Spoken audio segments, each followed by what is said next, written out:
안녕하세요. 오스트 교수입니다. 오늘은 조리와 열의 관계에 대해서 이야기를 해보도록 하겠습니다. 우리가 조리하는 행위로는 칼로 재료를 써는 것이라든가 계란 노른자와 기름을 섞어서 유화를 시켜서 마요네즈를 만든다든가 이런 다양한 방법들이 있지만 그 중에서 가장 많은 부분이 바로 식품에다가 열을 가하는 행위일 것입니다. 열을 가하게 되면 식품 맛이라든가 색, 향, 그리고 모양 등의 다양한 변화가 일어나게 되는데 열을 통해서 식품을 변화시키고자 하는 가장 궁극적인 목적은 이 식품을 바람직한 상태로 만들기 위함입니다. 여기서 말하는 바람직한 상태라고 하는 것은 사람이 섭취했을 때 좋은 결과를 만들어낸다는 뜻인데, 즉 열로 인해서 각종 유해균이 사멸되고 또 맛이라든가 향, 질감이 이전보다 좋아져서 섭취하고 났을 때 소화 흡수가 잘 되는 것도 이 모두가 바람직한 결과라고 볼 수가 있습니다. 그런데 같은 열을 가했다 할지라도 덜 익거나 지나치게 많이 익어서 타게 되면 이것을 바람직한 결과라고 볼 수는 없습니다. 따라서 식품에 열이 전달되는 과정을 정확하게 이해하고 나면 보다 효과적으로 조리를 할 수가 있는데, 이것을 우리가 흔히 조리 원리라고 표현을 합니다.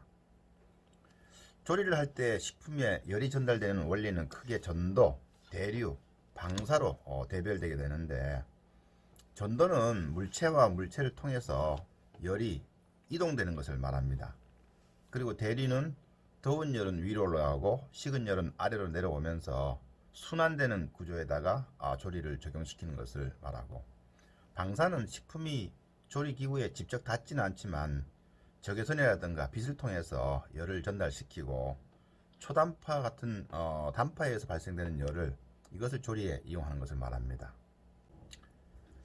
열은 빠른 분자 활동을 통해서 조리기구로부터 식품에 이동되게 되는데, 조리기구의 재질이라든가 또 식품의 종류, 그리고 식품의 상태에 따라서 많은 차이가 있습니다. 식품에 열이 전달되었을 때 나타나는 대표적인 변화로는 단백질 식품의 경우에 굳어지고 뒤틀어지게 됩니다. 그리고 설탕은 캐러멜로 되어서 풍미가 좋아지게 되고, 녹말의 젤라틴화, 그리고 기름이 액화와 또 기화, 결국에 따라서는 또 발화도 됩니다.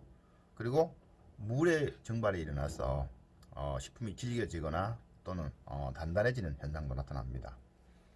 이렇게 열로 인해서 다양한 식품의 변화는 추후에 따로 설명을 드리도록 하고, 이번 시간에는 열 전달 과정에 초점을 두고 설명을 드리도록 하겠습니다.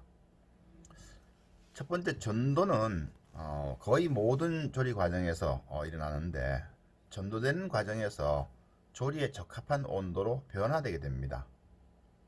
예를 들어서 모닥불에다가 감자를 바로 넣게 되면 겉은 타고 속은 익지 않게 되는데, 이것을 쿠킹 오일에 감싸서 넣게 되면 이 쿠킹 오일이 완충 작용을 해주어서 감자가 익기에 적당한 온도로 바꾸어 주게 되는 것입니다.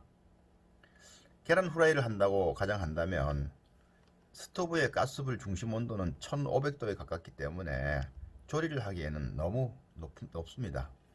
그래서 이 열을 프라이팬에 전도를 시키고, 이 프라이팬의 열은 다시 식용유에 전도가 되어서 이 식용유가 계란 후라이를 하기에 적당한 온도로 조절을 해주는 것이죠. 이 전도는 금속의 재질에 따라서 다르고, 또 전도를 하는 매개 물질인 물, 기름, 공기와 같은 종류에 따라서 달라지게 됩니다. 가령 같은 크기의 감자라 할지라도 섭씨 100도인 물과 공기 속에서는 물 속에 있는 감자가 훨씬 빨리 익게 됩니다. 이것은 물이 전도를 더 빨리 시킨다는 것이죠. 두 번째는 대류입니다.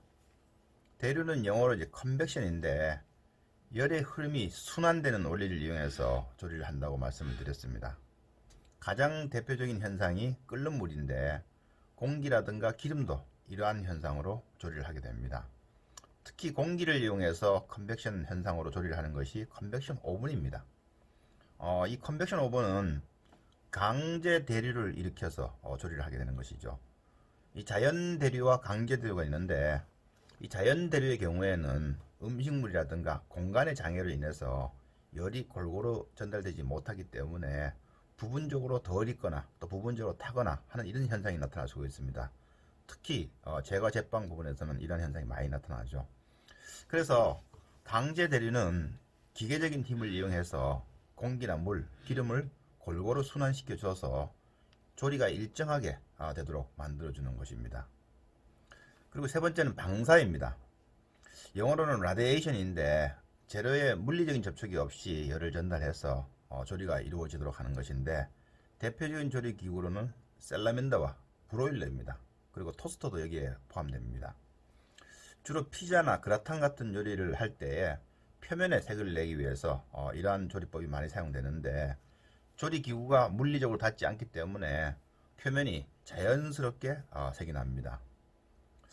이거 역시 또 좋은 예가 있는데 한여름에 해수욕장에서 햇볕에 의해서 등이 검게 그을리는 것도 방사의 원리라고 생각하시면 이 방사를 이해하기가 쉬울 것입니다. 다시 한번 정리를 하게 되면 식품에 열을 가하는 목적은 바람직한 상태로 변화시키기 위함이고 열이 전달되는 방법으로는 접촉에 의해서 전달되는 전도 그리고 순환에 의해서 이루어진 대류 마지막으로 빛 또는 초단파에 의해서 열이 전달되는 방사가 있습니다. 우리가 현장에서 조리를 할 때 어떤 조리기구가 이러한 원리를 이용하고 있는지 살펴보시고 또 어떤 재질이 이러한 조리 원리에 적합한지도 주의 깊게 보시면 조리가 훨씬 더 재미있고 흥미롭게 느껴질 것입니다. 오늘은 조리와 열의 관계에 대해서 간단하게 살펴보았습니다. 오석태 교수였습니다.